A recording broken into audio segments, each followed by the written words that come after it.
που σήμερα φαίνεται αναγκαίο. Και εγώ πιστεύω, σε αντίθεση με κάποιες απόψεις, ότι το δίλημμα μπαίνει πλέον.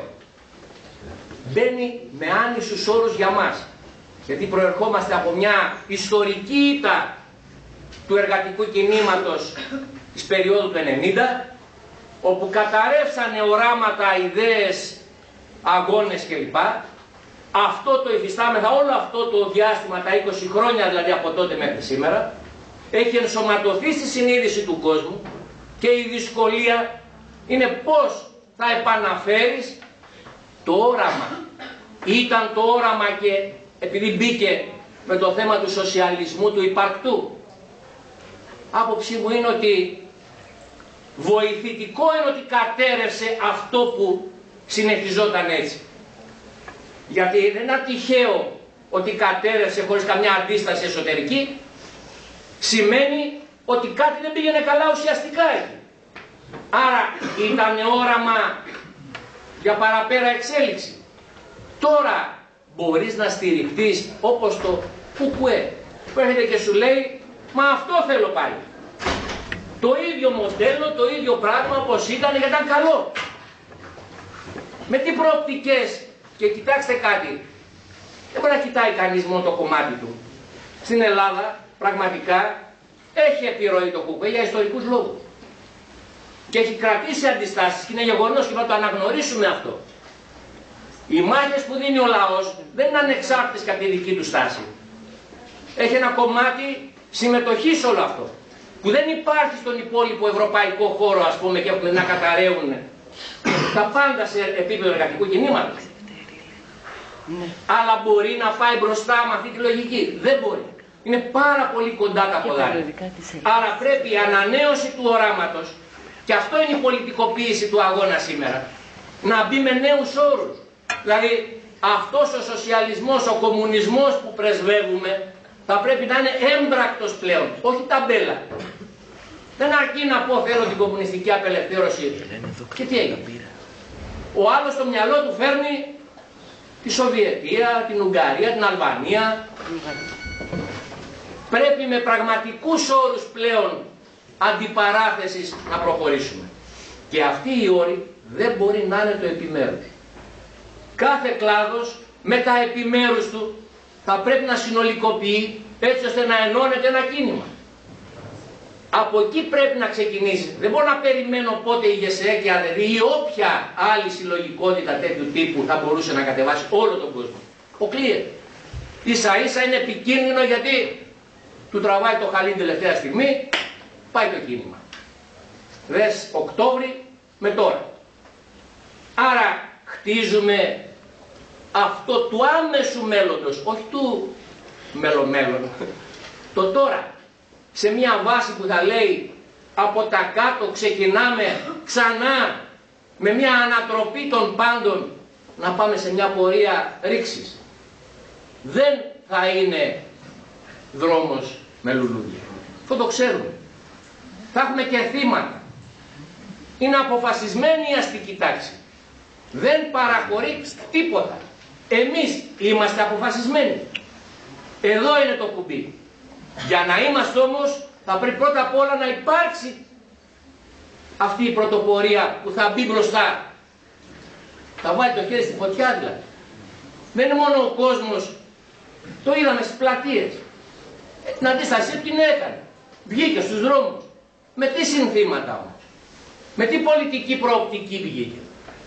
Γιατί σήμερα δεν είναι στις πλατείες. Δεν τον εμποδίζει καμιά ΓΕΣΕ και ΑΔΔ αυτόν. Βλέπει το αδιέξοδο. Και τι είναι πολιτική νίκη, ότι στήθηκε το ΕΠΑΜ πάνω σε αυτά. Για να το δούμε. Άρα, για να καταλήξω και για να απαντήσω και τα πράγματα, ένα ερώτημα εκεί με το θέμα της υπεραξίας και είναι, εντάξει, είναι σαν να κάνουμε μάθημα μαρξιστικής οικονομίας, πολιτικής οικονομίας. Σαφώς μπορεί να ανεβαίνει η παραγωγή και η παραγωγικότητα, αλλά να πέφτει το μέσο ποσοστό κέρδος. Γιατί έχει να κάνει με το ποσοστό του κεφαλαίου που επενδύεται για να βγάλει τη νέα παραγωγικότητα. Και όταν αυτό μεγαλώνει, το μέσο ποσοστό κέρδους μειώνεται. Παρότι το κέρδος συνολικά αυξάνει. Φαίνεται αντιφατικό. Δεν είναι όμως. Στηρίζεται στη λογική της υπεραξίας του Μάρξ, το τι σημαίνει δηλαδή υπεραξία, απόλυτη και σχετική. Στηρίζεται με τους νόμους κίνησης του κεφαλαίου, συσσόρευσής του κλπ. Νομίζω πολύ καλά τα είπε ο σύντροφος πριν και εξηγούνται όλα αυτά. Θέλω να καταλήξω και να σας ευχαριστήσω για την πρόσκληση πάλι, ότι ζούμε μια πράγματι ιστορική εποχή. Μπορεί να φαινόμαστε μικροί, δεν είμαστε καθόλου. Είναι εποχή που όλος ο λαός έχει ανοιχτά αυτιά. Είναι εποχή που όλοι ψάχνουν να βρουν τη διέξοδο. Το ποιος θα μπει μπροστά νομίζω είναι καθοριστικό. Και εδώ κρίνονται και οι μικροί και οι μεγάλοι. Μην ξεχνάτε, η Επανάσταση το 17 δεν έγινε από καμιά πλειοψηφία. Μια μικρή ομάδα επαναστατών ήτανε που ερμήνευσε σωστά τις προοπτικές και έδωσε διέξοδο. Το θέμα είναι να διδαχτούμε από τα λάθη της ιστορίας, δηλαδή της δικής μας ιστορίας, για να πάμε πράγματι στην απελευθέρωση. Ευχαριστώ και με συγχωρείτε που θα φύγω. Καλό το να προλάβω το τρένο. Τρέχα.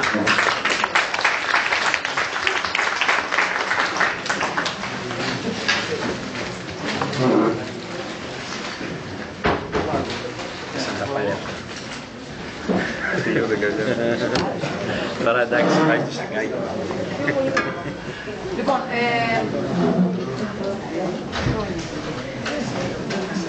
δεν ξέρω γιατί νομίζετε ότι ο αντίπαλος είναι τόσο παντοδύναμος. Αποφασισμένος είναι παντοδύναμος, δεν ξέρω από πού βγαίνει το συμπέρασμα. Ξέρετε, το λέω αυτό γιατί είχε δίκιο ο σύντροφος. Δεν μας τα πέσει μαύρα και να πάλι. Αλλά πραγματικά νομίζω πως το πιο σοβαρό πρόβλημα το έχει εκείνος. Απλά έχει τα πολιτικά εργαλεία και τους πολιτικούς συσχετισμούς για να χειρίζεται κάθε φορά την απάντηση. Παρόλα αυτά είναι πολύ φανερό πως η κρίση παγκοσμιοποιείται. Είναι πολύ φανερό πως βρίσκονται, μου το είπε πολύ ωραία ένας άνθρωπος σε ένα σχολείο, λέει η φτώχεια είναι μεταδοτική. Μόνο από τον Οκτώβρη που χάθηκαν καμιά 300 ευρώ από κάθε δημόσιο υπάλληλο, η αγορά έχασε μερικά εκατομμύρια. Κάντε τους πολλαπλασιασμούς 300 επί 750 χιλιάρικα. Τι σημαίνει? Αυτό δημιουργεί τεράστια αλυσίδα. Ποιο είναι αυτό το πρόβλημα? Δικό μας ή δικό τους? Δικό μας είναι με την ανεργία, αλλά δικό τους κυρίως είναι δικό τους. Γιατί η λύση με την οποία επιδιώκουν να λύσουν το κεντρικό τους πρόβλημα δημιουργεί και το επόμενο. Έχουν την πολιτική δυνατότητα σήμερα και τη χειρίζονται. Κυρίως λόγω της αδυναμίας του εργατικού κινήματος να βγει μπροστά και να γίνει επικίνδυνο. Όχι όμως γιατί έχουν πολιτική παντοδυναμία και πολύ περισσότερο παντοδυναμία με βάση την κρίση. Το ένα νομίζω που είναι πολύ σημαντικό είναι αυτό. Το δεύτερο είναι ποιος είπε ότι η εκπαίδευση δεν τους χρειάζεται. Η εκπαίδευση όπως την είχαμε στο μυαλό μας, η θεσμοθετημένη εκπαίδευση της προηγούμενης 20ετίας αλλάζει. Όχι δεν τους χρειάζεται, να με συμπαθάτε. Δεν μπορεί η σημερινή παραγωγική διαδικασία να γίνει χωρίς ένα εκπαιδευμένο εργατικό δυναμικό των νέων όρων. Χυλός, σπουδές, χυλός, δεξιότητα, δεξιότητα, πληροφορία, πληροφορία. Είπε ο σύντροφος πάρα πολλά. Να μάθει πως να μαθαίνει με τους δικούς του όρους, διαβίου εκπαίδευση λέει ο Χρήστος, με τους δικούς του όρους, δική σου πάρτο στην πλάτη σου, αλλά το έχει ανάγκη η καπιταλιστική παραγωγή, δεν το είχα ανάγκη εγώ. Τη χρειάζονται την εκπαίδευση. Και μάλιστα τη χρειάζονται όλο και περισσότερο με τους δικούς τους όρους και ρίχνουν βάρος στο μαθησιακό αποτέλεσμα. Δεν χρειάζονται την εκπαίδευση όπως την είχαμε στο νου μας ή όπως ήταν τις προηγούμενες δεκαετίες, αλλά τη χρειάζονται για να μπορούν να μετράνε κάθε φορά με απόλυτο μάλιστα τρόπο. Δείτε λίγο τα αξιολογικά μοντέλα. Βεβαίως. Με απόλυτο τρόπο τι έμαθε ο μαθητής να κάνει για να μπορεί στην επόμενη φάση να πάει στην παραγωγική διαδικασία. Καθόλου άχρηστο δεν είναι το σχολείο. Το σχολείο έτσι όπως το είχαμε στο νου μας αλλάζει. Άχρηστο δεν είναι καθόλου. Από αυτή την άποψη επίσης να με συμπαθάτε, καθόλου αυτό δεν σημαίνει ότι οι εκπαιδευτικοί θα θέλανε πάρα πολύ, να το πω λίγο απλά και λαϊκά έτσι όπως το καταλαβαίνω, θα θέλανε πάρα πολύ να απεργήσουμε 2-3 μηνούλες, μπας και κερδίσουν τα λεφτά των 160.000 εκπαιδευτικών επί 3 μήνες. Καθόλου δεν είναι έτσι. Είναι ομοιόμορφη κατάσταση στους κλάδους. Μα πουθενά δεν είναι ομοιόμορφη, πολύ περισσότερο στην εκπαίδευση. Υπάρχει ο εσωτερικός εμφύλιος. Και μην το δούμε με τη ματιά του σήμερα. Εγώ μας καλώ να δούμε με τα μάτια του Οκτώβρη. Γιατί η αλήθεια είναι ότι η άποτη και η παλήρια που πάει και έρχεται μας κάνει λίγο παραμόρφωση. Υπάρχει εσωτερικός εμφύλιος, εμφανίστηκε σε ολόκληρο το εργατικό κίνημα και στην εκπαίδευση τον Οκτώβρη μήνα. Και μάλιστα με πολύ έντονο τρόπο, βεβαίως. Και σήμερα ξανασκάει η μύτη και να με συμπαθάτε. Τούτοι εδώ, που δεν έχουν τα βαρύδια των 45 και 50, που μπαίνουν στην αγορά εργασίας χωρίς να μπορούν να πληρώσουν στην κάλυμνο το νίκη τους και άρα μάλλον θα πρέπει να αρνηθούν να πάνε.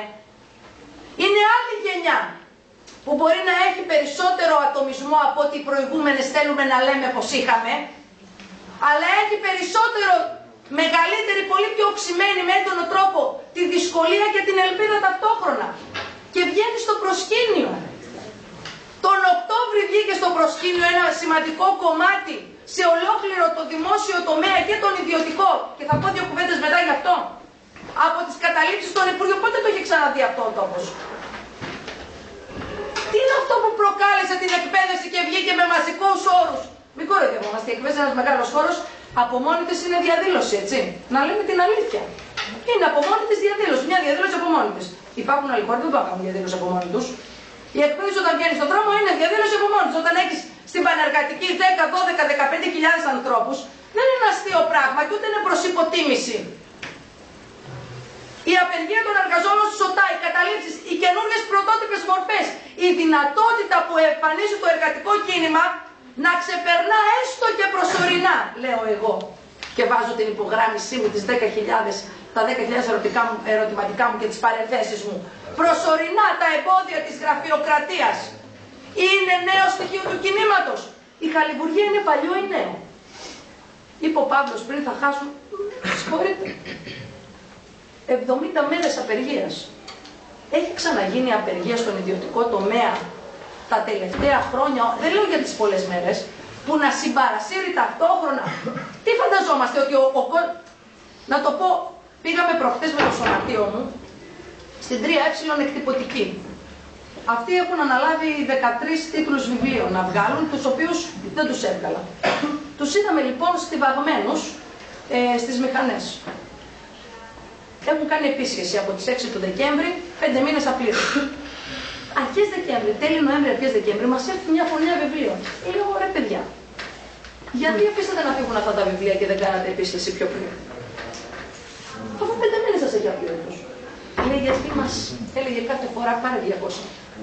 Και έχω παιδί να ζήσω. Πάρε 300. Και είχα παιδί να ζήσω. Μέχρι που έφτασε το πράγμα στο προχώρητο. Τι φαντάζεστε, δεν υπάρχει σημείο τομής? Δεν υπάρχει απροχώρητο ή ο τρόπος με τον οποίο μεταβάλλεται, έλεγε ο Ζαγαρδής προηγουμένως, η συνείδηση? Σημαίνει μονίμως ότι η τάση υποταγής, δηλαδή το να αντέξω, είναι απεριόριστη. Έτσι έσκασαν οι επισχέσεις εργασίας. Έκλεισε το Ερίκος Ντινάν. Το Ερίκος Ντινάν έδιωξε όλους τους ασθενείς από μέσα, κράτησε 20 επίγουσες περιπτώσεις και έκλεισε. Ο Άλτερ είναι μόνο, είπε ο Θανάσης πριν, αλλά και παντού συμβαίνει αυτό. Με ποιο τρόπο έγιναν όλα αυτά? Με βάση τη χειροτέρευση της κατάστασης είναι αλήθεια. Διεκδικώντας το μεροκάματο που του χρωστάνε επίσης είναι αλήθεια. Χωρίς τον επιθετικό τσαμπουκά της τάξης που λέει ζητάω αυτά που μου ανήκουν. Όμως είναι νέο στοιχείο της περίοδου. Φαντάζεστε ότι το εργατικό κέντρο της Αθήνας, ξέρετε τι σημαίνει εργατικό κέντρο της Αθήνας? Έχει συνεδριάσει από πέρσι που βγήκε 3 φορές. 3 αυτό τον οριμαγδό. Το εργατικό κέντρο της Αθήνας υποχρεώθηκε από τις πολλαπλές αυτές επισχέσεις και απεργίες στον ιδιωτικό τομέα, το βάρβαρο μαύρο ιδιωτικό τομέα, να προκηρύξει 24 ώρες μαζί με τα υπόλοιπα εργατικά κέντρα που είναι το ίδιο ξεπουλημένα όπως και γεσέ. Το ίδιο. Δεν διαφέρουν ούτε μία γραμμούλα. Κάτω από αυτή την πίεση. Και για πρώτη φορά τον τελευταίο 1,5 χρόνο εμφανίζεται μια δυνατότητα να κηρυχτεί σοβαρός απεργιακός αγώνας με διαφορετικούς όρους από ό,τι από τα πάνω με τη ΓΕΣΕ και την ΑΔΔ, αλλά από τα κάτω. Όσες ενδυνάμει δυνατότητα. Είναι καινούργια στοιχεία αυτά του εργατικού κινήματος? Είναι αυτό που τέλει μπροστά στην επίθεση? Βεβαίως και δεν είναι. Γι' αυτό άλλωστε βρισκόμαστε εδώ, για να το συζητήσουμε και για να δούμε πώς θα συμβάλλουμε. Κλείνω. Το επόμενο τρίμηνο. Μα είναι πάρα πολύ σημαντικό, ρώτησε ο σύντροφος και συναγωνιστής πριν. Κάθε καμπή, κάθε κάπως είναι το ίδιο. Δηλαδή υπάρχουν και κάτι κάβε που άμα το καράβι γκρέμο τσακιστεί, θέλει πιο πολύ χρόνο μετά. Να κάνω εδώ μια παρένθεση, να με συμπαθάτε ρε σύντροφοι.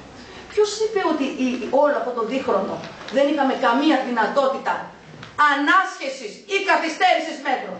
Ποιος είπε ότι είναι μαθηματικά η πολιτική και έπρεπε το Μάρτιο του 2000, το Φλεβάρι του 2010, το Φλεβάρι να μας κόψει 12%. Το Μάρτιο 20%, τον Μάιο να κάνει το μνημόνιο που ξέρουμε τι έγινε, αμέσως μετά το μέχρι και πάλι λέω, ποιος τα είπε αυτά? Αυτό ήταν αντικειμενικό ή ήταν υπόθεση της ταξικής πάλης και του συσχετισμού δύναμης? Της αδυναμίας δηλαδή του εργατικού κινήματος να επιφέρει νίκες, ανασχέσεις και καθυστερήσεις, λέω εγώ. Όχι συνολική νίκη, συμφωνώ, αδύναμο, αλλά ακόμα και η ανάσχεση, η δυνατότητα δηλαδή να πάει στην επόμενη φάση με χρόνο για να μπορέσει να ανασυντάξει δυνάμεις, να δημιουργήσει πολιτικά μέτωπα, να κάνει συμμαχίες και κυρίως να απευθυνθεί στους εργαζόμενους με τον πιο πολιτικό και αγωνιστικό τρόπο. Δηλαδή, να μπορεί να γεμίσει τα ποδάρια του με παπούτσια πιο ικανά. Και με κόκαλα λέω εγώ, αλλά τέλος πάντων. Με αυτή την έννοια νομίζω σύντροφο, το επόμενο διάστημα έχει πολύ μεγάλη σημασία. Δεν είναι αστείο το υπερμνημόνιο πλάσι. Είναι πολύ κρίσιμη μάχη. Όπως επίσης οι απολύσεις που λέγανε οι σύντροφοι πριν, αλλά και η αξιολόγηση. Ποιος ισχυρίζεται ότι θα πάει με δεδομένη την αξιολόγηση του ευθυμίου και δεν θα χρειαστεί να νομοθετήσει? Είναι και κλαδικός λόγος. Βεβαίως και είναι και κλαδικός λόγος. Για να πει κανείς ότι πρέπει να ανδρώσει κατάσταση. Μπορεί να πάει με τον παραδοσιακό τρόπο? Δεν ξέρω αν είναι κατάληψης. Αλλά πάντως είναι σίγουρο και θα κλείσω με αυτό. Είμαστε στην περίοδο που πρέπει κανείς όχι απλώς να δοκιμάσει, αλλά να βάλει όλες τις πλευρές στη δοκιμή του εργατικού κινήματος και αυτό με την πρωτοτυπία του, τη φαντασία του και την ικανότητά του να τις πάρει και να τις κάνει ό,τι έχει να τις κάνει. Δεν πρέπει να σκεφτεί κανείς με περιοριστικούς όρους καθόλου. Δηλαδή να το πω έτσι με ένα παράδειγμα. Όταν οι εργαζόμενοι στους ΟΤΑ κάναν καταλήψεις, γιατί εγώ έπρεπε να ήμουν με τους δασκάλους που με ρώτησες πριν που δεν απεργούσαν? Δεν κατάλαβα. Λέω ένα παράδειγμα, λέμε την κατάσταση στον κλάδο. Γιατί οι δάσκαλοι και οι καθηγητές πρέπει να βρίσκονται μαζί με τους άλλους δασκάλους και τους καθηγητές που αυτή τη στιγμή βρίσκονται σε δυσκολία και δεν μπορούν να κάνουν μερίδες κομμάτια? Συμμαχία, λέω να ξεκλειδώσουμε λίγο με κομμάτια που στον ιδιωτικό, στο δημόσιο τομέα που βρίσκονται σε αγώνα. Γιατί δεν μπορούν να συμμαχίσουν τμήματα εργαζομένων και όχι κλάδες όλοι και καλά κάτω από την ομπρέλα των από πάνω? Πρέπει να ξεπεράσουμε τα εμπόδια που βάζει ο αντίπαλος και τις συμμαχίες που εκείνος έχει δημιουργήσει, κυριολεκτικά επιδιώκοντας αυτή την περίοδο να μην αφήσουμε, να μην έχουμε κανένα απολύτως κλειστό όρο στον τρόπο με τον οποίο σκεφτόμαστε κατά τη γνώμη μου. Λοιπόν, νομίζω ότι είχαμε μια πολύ ενδιαφέρουσα συζήτηση.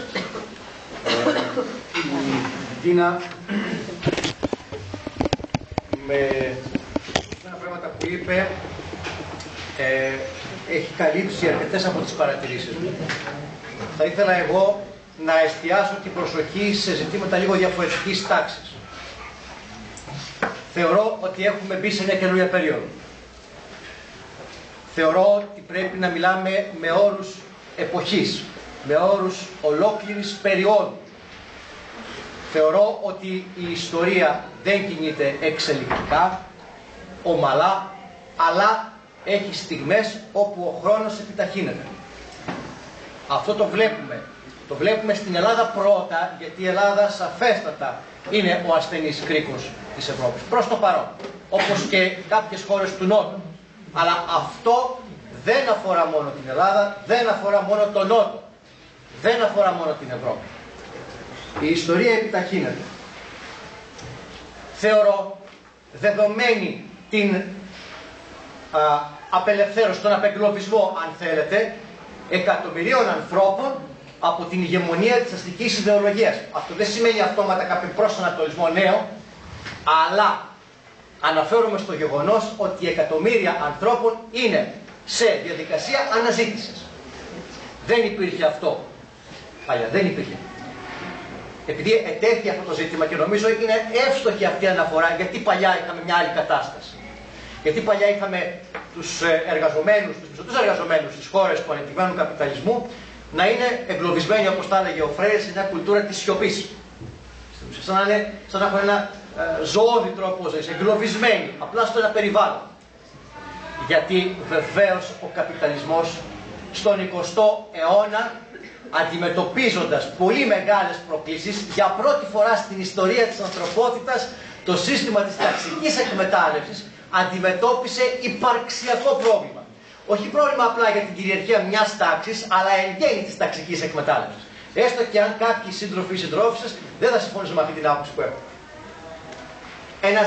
Μια πρόκληση αναφορικά με την ταξική κυριαρχία και καταλήπων της φεουδαρχίας και αστικών δυνάμεων όλου του συστήματος της εκμετάλλευσης. Και γι' αυτό έβαλε πολύ νερό στο κρασί του. Ο καπιταλισμός εξανθρωπίστηκε από την Οκτωβριανή Επανάσταση και τον υπαρκτό σοσιαλισμό.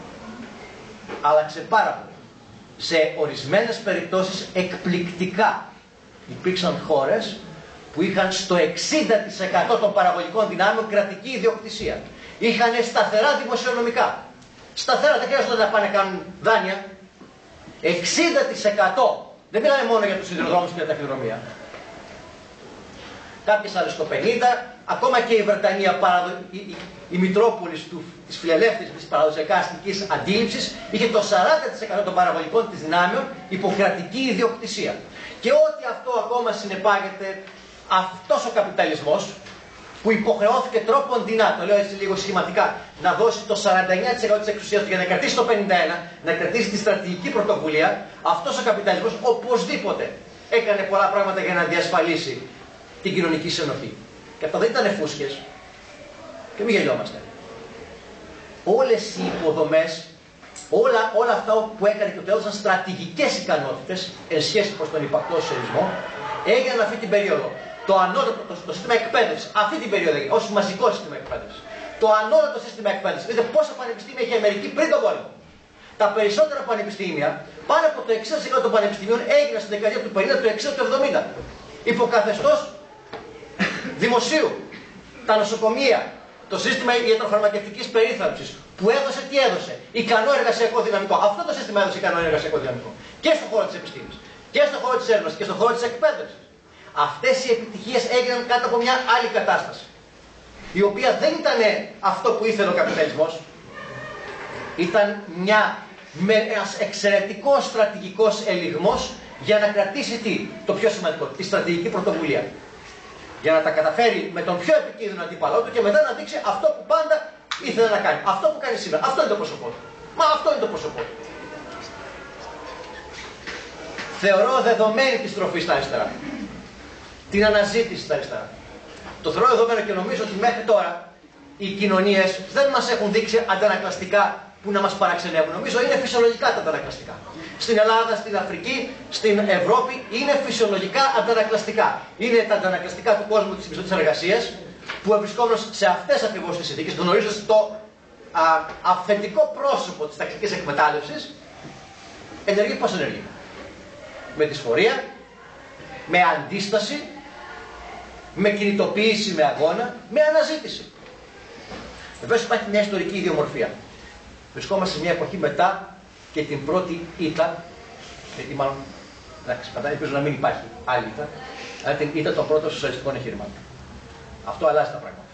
Έτσι, μιας και ήδη η κουβέντα έχει πάει εκεί πέρα. Είναι άλλο πράγμα όταν ο σοσιαλισμός είναι η προοπτική και είναι όλα μπροστά σου, και άλλο πράγμα όταν το έχεις επιχειρήσει και έχει ιτηθεί και αυτό το κουβαλάς πλέον. Το κουβαλάς έτσι κι αλλιώς, ή στο φορτώνουν έτσι κι αλλιώς. Και θα ήθελα εδώ πέρα να κάνω μία σαφή επισήμανση. Αυτό το πράγμα δεν μπορείς να το πετάξεις παραπέρα είναι το πώς περάσεις και να σφυρίξεις αδιάφορα. Δεν μπορεί κανείς να νομίζει ότι θα φτιάξει κάποια καθαρά οράματα. Δεν απαντάω σε κάτι σε μια συγκεκριμένη άποψη. Μιλάω γενικά για τη συζήτηση που υπάρχει μέσα στην αριστερά. Δεν θα υπάρξουν οράματα για τον σοσιαλισμό. Ο σοσιαλισμός είναι ζήτημα, όπως τουλάχιστον μαρξιστικά το αντιλαμβανόμαστε, αναγκαιότητας. Αναγκαίων προϋποθέσεων, αναγκαίων δυνατοτήτων. Εντός των οποίων κάνουμε επιλογές, βεβαίως. Αλλά δεν είναι κατασκευή, δεν είναι αγαθή πρόθεση, δεν είναι όραμα, δεν είναι καλή ιδέα. Γιατί αυτά υπάρχουν έτσι κι αλλιώς ανεξαρτήτως του τι θέλουν οι μαρξιστές και οι επαναστάτες. Αυτά υπήρχαν στο παρελθόν και εδώ οι χριστιανοί τα καταφέρουν πολύ καλύτερα από τους μαρξιστές. Έχουν πολύ καλύτερα οράματα. Αλλά αυτά τα οράματα είναι, επειδή είναι απολύτως καλά, δεν έχουν και καμία αναφορά στην ιστορική πραγματικότητα.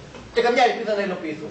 Και επειδή ο σοσιαλισμός είναι ζήτημα αναγκαιοτήτων, ο σοσιαλισμός του 20ου αιώνα έχει τα χαρακτηριστικά, τα ιδιότυπα αντιφατικά χαρακτηριστικά των συνθηκών στις οποίες αναπτύχθηκε.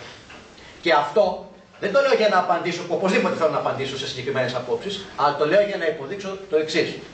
Αν αυτά δεν τα κατανοήσουμε, δεν κατανοήσουμε το γεγονός ότι η πορεία προς τον σοσιαλισμό είναι αντιφατική, είναι πορεία αντιμετώπισης ιδιότυπων αντιφάσεων, αν δεν το καταλάβουμε αυτό θα ψάχνουμε οράματα. Τώρα, τελειώνοντας,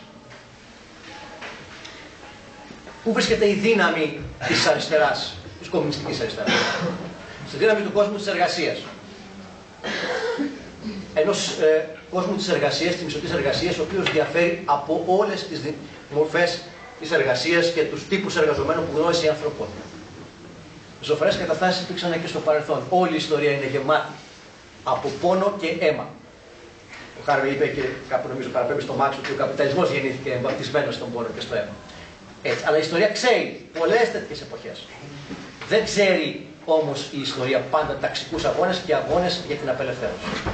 Αγώνες για τη χειραφέτηση. Τέτοιους αγώνες ξέρουν μόνο στην εποχή του καπιταλισμού και μόνο στην εποχή πλέον του μαζικού εργατικού κινήματος. Γιατί είναι η δύναμη της εργασίας, είναι η δύναμη των εργαζομένων ως νέου τύπου τάξης που μπορεί να διεκδικήσει τη χειραφέτηση. Γιατί είναι η μόνη τάξη εργαζομένων που μπορεί να έχει συνείδηση. Συνείδηση ταξικών συμφερόντων. Και σήμερα απέναντί το καπιταλισμός βρίσκει τους εργαζόμενους, όχι του 17, φανταστείτε ποιοι ήταν οι εργαζόμενοι του 17 στη Ρωσία.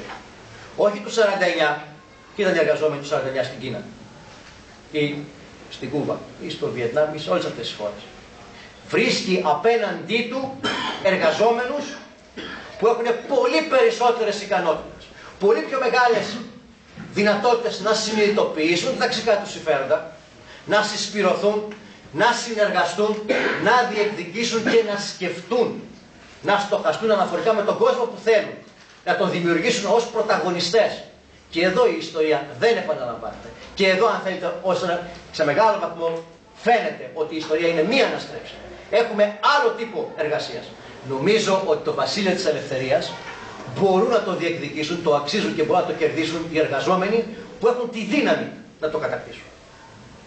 Που δια της δυνάμεώς μπορούν να το κατακτήσουν. Και από αυτή τη σκοπιά πιστεύω ότι πράγματι οι αγώνες συνταξικοί που θα φέρονται, που θα αναδεικνύονται από εδώ και πέρα, θα είναι και μια επίδειξη δύναμης του σύγχρονου κόσμου της εργασίας. Δεν νομίζω ότι αυτό θα είναι θέμα απλά μιας ημέρας. Εδώ πέρα θέλω να πω ότι πραγματικά στους συγκεκριμένους ταξικούς αγώνες θα έχουμε πάρα πολλά αντιφατικά φαινόμενα. Όμως η ιστορία καμιά φορά έχει και τις εκρηκτικές στιγμές της. Όπου ό,τι δεν κερδίζεται σε μια ολόκληρη χρονιά, κερδίζεται τρόποντινά σε μια νύχτα. Όταν τα πάντα είναι στο πεζοδρόμιο, τα πάντα καταρρεύουν. Έχει και τις εκρηκτικές στιγμές. Μια τελευταία επισήμανση. Σε αυτές τις εκρηκτικές στιγμές, αλλά όχι μόνο σε αυτές, και σε ό,τι γενικά θα οδηγήσει σε αυτές, αλλά και θα οδηγήσει την επόμενη μέρα, μεγαλύτερη πιθανότητα να καταλήξουν σε νίκη όλα αυτά τα φαινόμενα, όλες αυτές τις στιγμές, υπάρχει μόνο στην περίπτωση που θα συναντηθεί αυτή η μαζική διάθεση για εξέγερση. Νομίζω ότι θα φαίνεται όλο ένα και περισσότερο με την επαναστατική πρωτοπορία και με μια συγκεκριμένη αντίληψη του τι πρέπει να κάνουμε, προς τα πού πρέπει να κινηθούμε.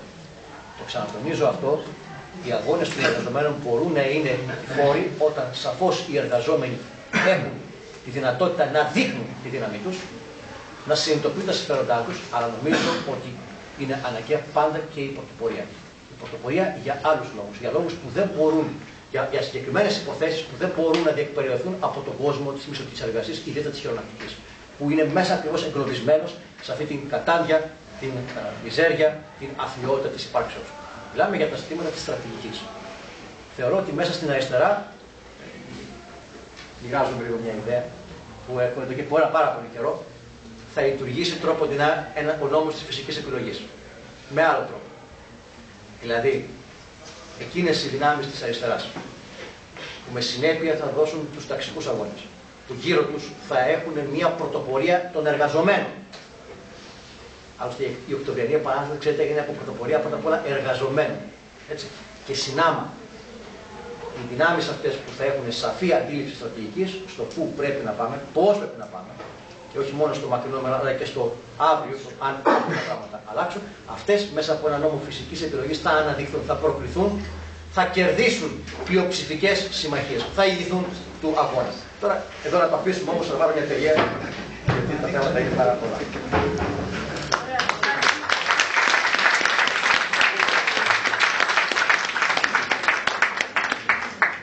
Ευχαριστούμε πολύ τους ομιλητές και τους τρεις για τις εισηγήσεις τους. Κατάφεραν να μας δώσουν μια εμπειρία από την εργασιακή τους καθημερινότητα, τον κινηματικό αναβρασμό. Μας μετέφεραν και την απάντηση του κινήματος, σύμφωνα με τις ανάγκες του λαού και της νεολαίας. Να σας ευχαριστήσουμε και εσάς που παρακολουθήσατε την εκδήλωση και συμβάλλατε με τον τρόπο σας. Θα δώσουμε ραντεβού στους δρόμους και δυναμικό παρόν στους αγώνες που θα την Τρίτη.